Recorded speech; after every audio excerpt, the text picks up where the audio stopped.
Simon, Ed Langdon, firstly, some good news. Tell us a bit about how that came together. Yeah, look, brilliant news. Ed's just such an important player to us, a loyal person to our footy club, and is a really important signing for us. He gives our group so much, not only on the field but off the field, and he's got a great balance in life, and we're just so happy to have him. And I know our supporters will be rapt to have him as well. He's a great person, and great for our footy club, and he plays to a really high level consistently. Is it also a bit of a fillip for the club, I suppose, in a way?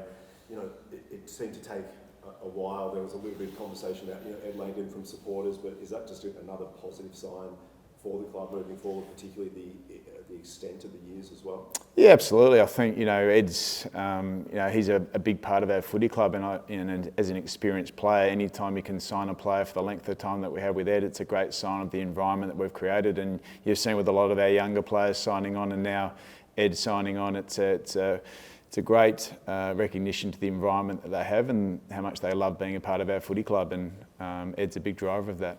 How's Stephen May going? He's going well. He's recovering well at the moment. He's home. Obviously, the fractured ribs, which is really unfortunate for Stephen, and it's really unlucky. 15 weeks apart from his last broken ribs, to have the same ribs broken again, it's very uncommon in terms of that and the time and difference that it's taken. But he's recovering well. He'll be back in and around the club. We're hoping he only misses a couple of weeks, and we'll continue to assess him and see how he's tracking. Do you see that Adam Tomlinson is the sort of like for like in that one? Yeah, we think we've got some experienced defenders to come in. Adam Tomlinson's been in great form, in the VFL for a number of weeks, and certainly has been vying for a spot in the last couple of weeks. So we've certainly got some options in the back half of the ground, and it's going to be important. Port are playing some great footy, especially in the front half of their ground. Radicalair and Dixon having a big impact on games. So, a couple of key defenders got some pretty big jobs this week. Matt Jefferson, kicked 4 on the weekend. He's had a pretty strong VFL season. You break any news? We see him in the forward line this week? Yeah, look, he's certainly putting his name in the selection mix. He's getting closer and closer all the time. We're wrapped with Jeffo. He's really developing his key forward craft at VFL level to a high level, and he has performed really strongly. Whether that's a game this week or in the coming weeks, we'll wait and see. But we're just wrapped that he's been able to develop the way he has. It's a really tough time as a key forward, developing key forward, when you get drafted, and how long it can take. And his last 8 to 10 weeks has been fantastic in the way he's developed his game, and he's certainly putting himself in selection mix now. Do you see, there's obviously a lot of talk about the forward line, and Royan's had a good season, Jefferson coming through. There's talk that you are interested in bringing another bigger forward. Do you still see that there is that spot that you are missing and you need to bring in another bigger body in the forward line over the next year or so? It's certainly an area of the ground we're continuing to look at. We have for a number of years tried to get the personnel that we need, whether that be through the draft or through trade, through free agency, and we'll leave no stone unturned again in looking at how we get our list better.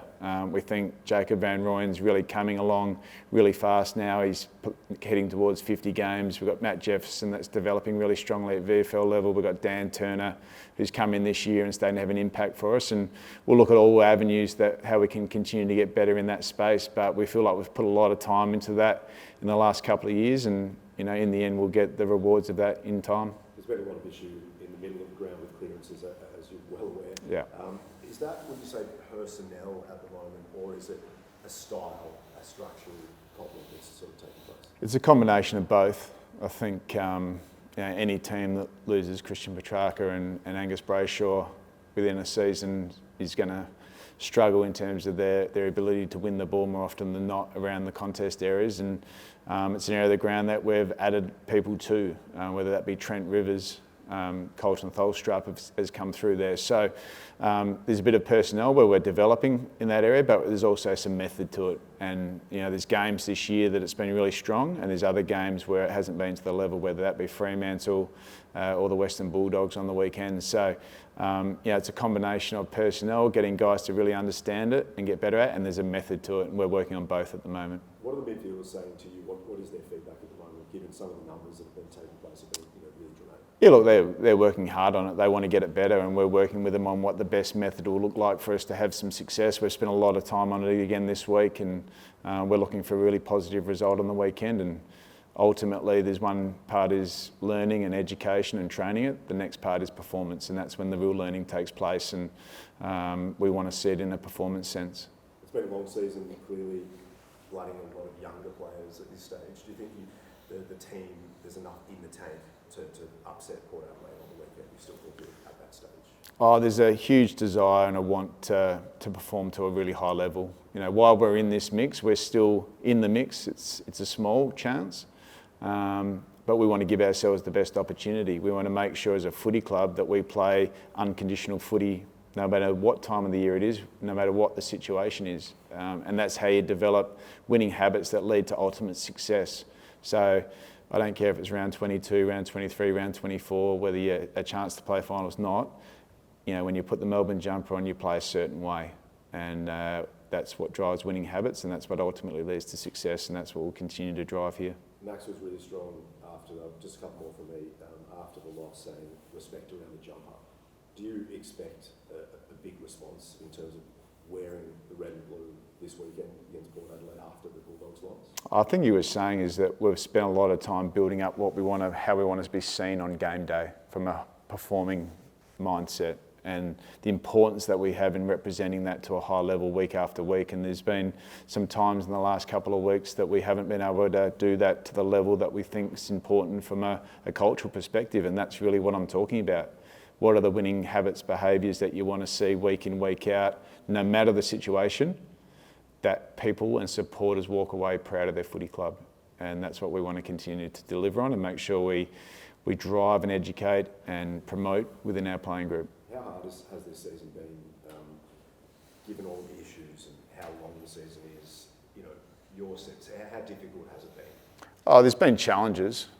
For us, there's no question about that, but there's been challenges for every team. So I don't want to give excuses. We haven't performed to the level that we think we're capable of. Yep, we've certainly had some challenges and we've transitioned a lot of younger players, but that's not an excuse. We want to be playing finals footy. And right now, we're still a chance. When that chance leaves, we'll continue to work on the things that will drive success moving forward. But right now, we're in the mindset of winning. Just last one, Harrison Petty clearly has been in the forward line for a bit. Do you still see that that's his position, or is a real strong consideration that he'll move back into defence at some point? No, we still see Harrison as a forward, you know, on our current list and where it sits and what we've got available to us and where we want to go moving forward. We need experience. We need some guys that have played the game for a period of time to support some of the younger players that we've spoken about. So for the time being, Harrison will be seen as a forward here. Want to see more from the D's? And don't forget to subscribe up here.